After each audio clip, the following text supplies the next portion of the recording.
On these Sunday nights during this particular month, we have talked about all things new from Easter and looking at some specific things that we want to do new during this next church year. And we've talked about our facilities. And by the way, Wednesday night when we meet for conference early, I want to talk to you a little bit more about those changes to our facilities. And so I'll give you just a little bit more of an update then.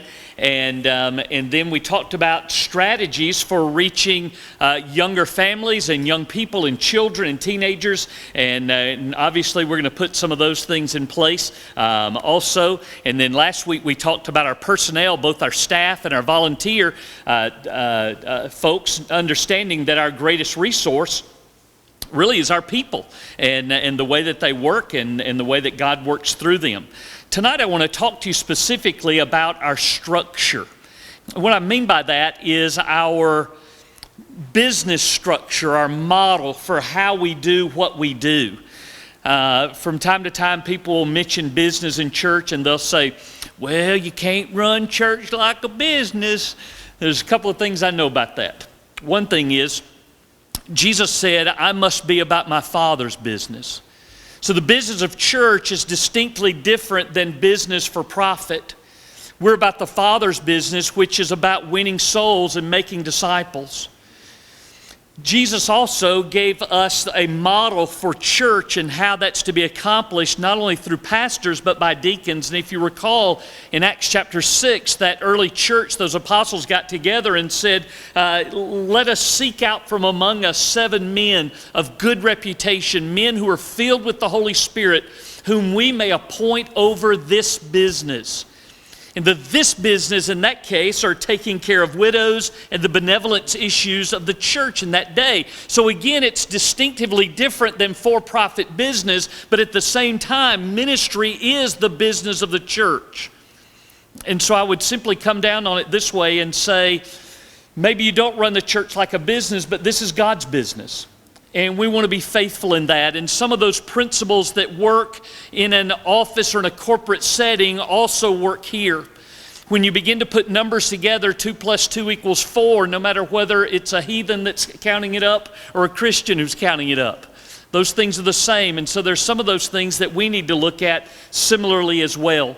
In talking about numbers and those kinds of things, one of the issues that we have that we really need to hit head on, I think, this year, is giving in a few ways. One is we do currently have some debt. We specifically have 2 notes. We have still the note that is getting smaller by the month. I'm very glad for that on our addition to the rock. And we still have some monies that are owed on that. We also, if you recall, before we could build that addition to the rock, we also bought 4 homes. We bought 4 pieces of property back there. And so those are some debts that we still have that we have to pay. And, you know, I don't know how you are. I know that there are times when debt becomes necessary and you're building for and planning for the future. And there's some things that you have to do now in order to reach that. But when it's all said and done, I don't like debt. You know, when I have to pay our mortgage payment at the house and I pay that house payment and then I get my bill in and it says so much of this money that I gave went toward the principal and so much of this other went toward interest, I feel like I'm just giving money away. And I don't know about you, but I don't like to give the Lord's money away unless I'm just giving it away. You know, I don't want to give it away to a bank or some institution. I want to give it away to ministry, and I want to give it away to people who really need that. So what I would like to see us do is have a concerted effort this year to get rid of that debt, to get out from under that so that we no longer are slave to the lender, and we're able simply to do the things that I believe God's called us to do. In concert with that also means a capital campaign, a stewardship campaign, teaching our people what it really means to give. What it means to give concerning tithing, what it means to give concerning offerings, what it means to give in New Testament times. How does that fit, and what does it mean for a member of Britt David Church to do when it comes towards giving? What are my responsibilities in that area? You know as well as I do that the generation that is our most experienced generation understands giving, and they understand what it means to give towards their church and to give towards the Lord's work.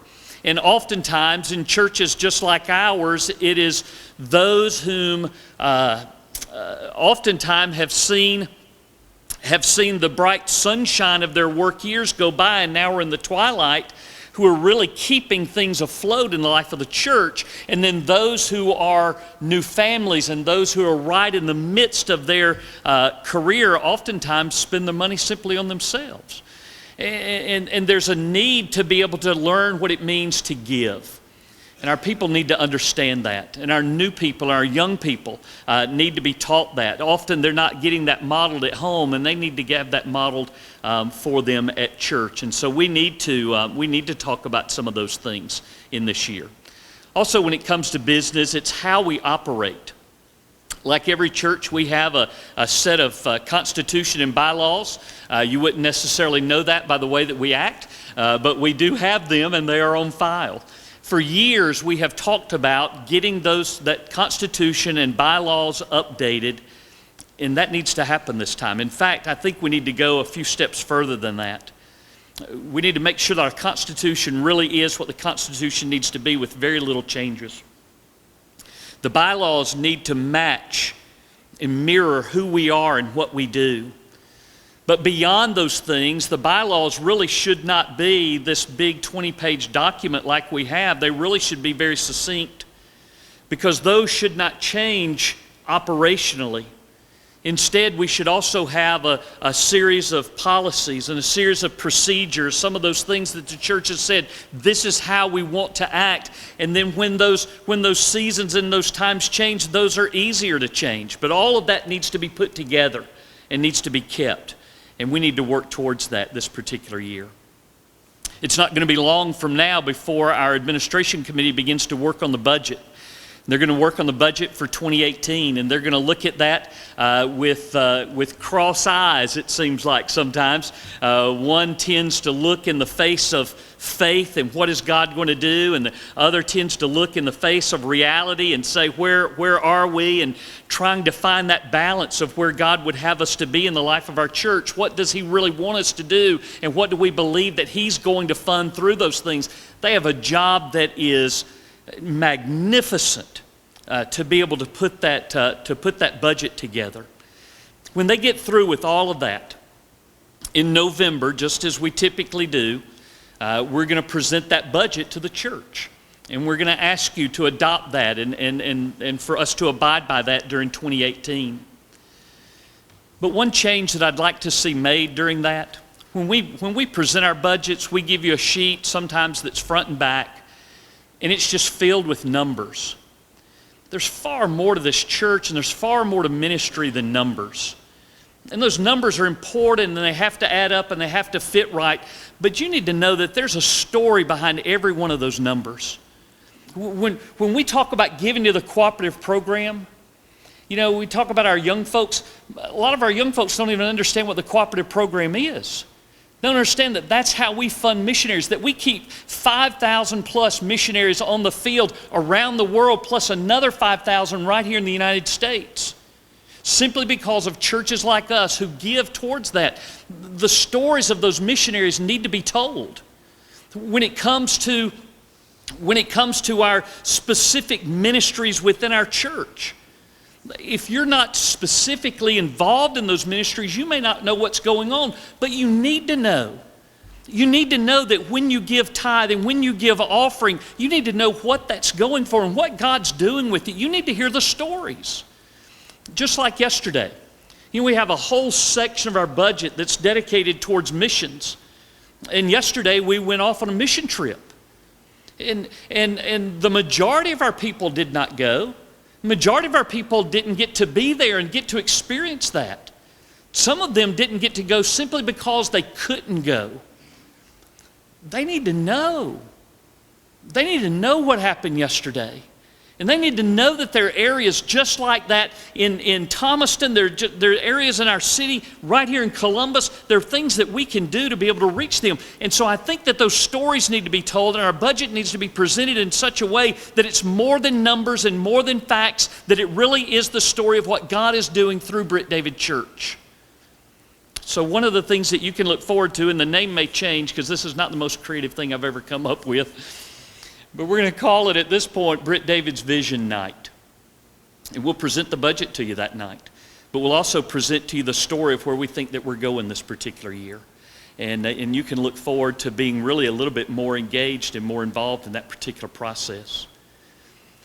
The structure of church, is not the most important thing. It's not. That's why I've saved it for this last Sunday in August. But it's not to mean that it's not important. How we operate means that we're doing so in such a way that you have confidence in what we're doing.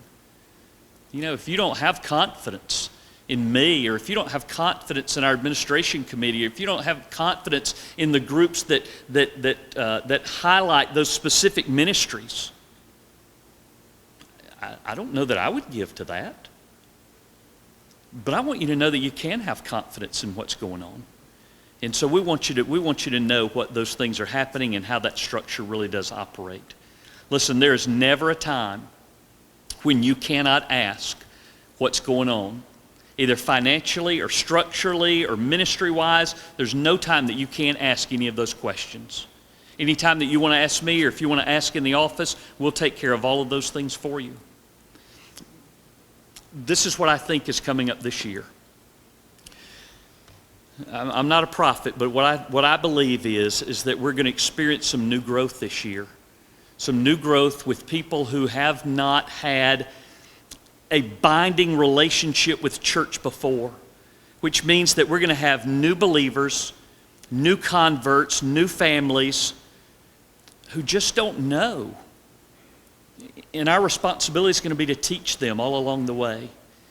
And so I want to get that groundwork laid right first. It means if we're going to do all of those things that we've talked about this month, it means that my giving really is important. On Sunday nights, we give you an opportunity to give. If there's some of you who are only able to come on Sunday nights, if this is where you place his tithe and your offering, and you place it in an envelope and you put it in, that's exactly where it's going to go. But if you place loose cash in that offering plate tonight, or if you're like me, I've got my envelope right here, and I've written on that Ministry Renovation Fund. All that loose cash and anything that's called ministry renovation is going to go into that to accomplish some of these purposes that we've talked about on Sunday nights. So I want to encourage you to give, and to give above your regular tithes and offerings to something that really might make a difference in the life of our church. I appreciate being able to take these times with you during this month of October, or month of August. Ark in the Park's coming, it's already on my mind. And really looking forward to what we've been doing. We've highlighted kind of who we are on Sunday nights by looking at our home acrostic. And RG talking about honoring Christ in all of the things that we do. What a magnificent message. It was revival worthy that we needed to hear. And then for Jimmy to come in and talk about our church being on mission and looking at those mission opportunities. And last week, Alan was spot on. I told him I thought it was the best message that he's ever preached. I thought it was absolutely wonderful as he talked about us ministering to others outside of the walls of our church. Tonight, I'm expecting absolutely no less. No pressure, Andy. But I think God's going to speak through Andy tonight. And I want you to hear him. And I want us to respond to him well. He's going to talk about edifying one another tonight. So as soon as we're done with our offering and our special music, Andy, I want to let you do that. Okay? Men, why don't you come and prepare to receive our offering, and I'll ask you to go ahead and have our prayer over that. Okay?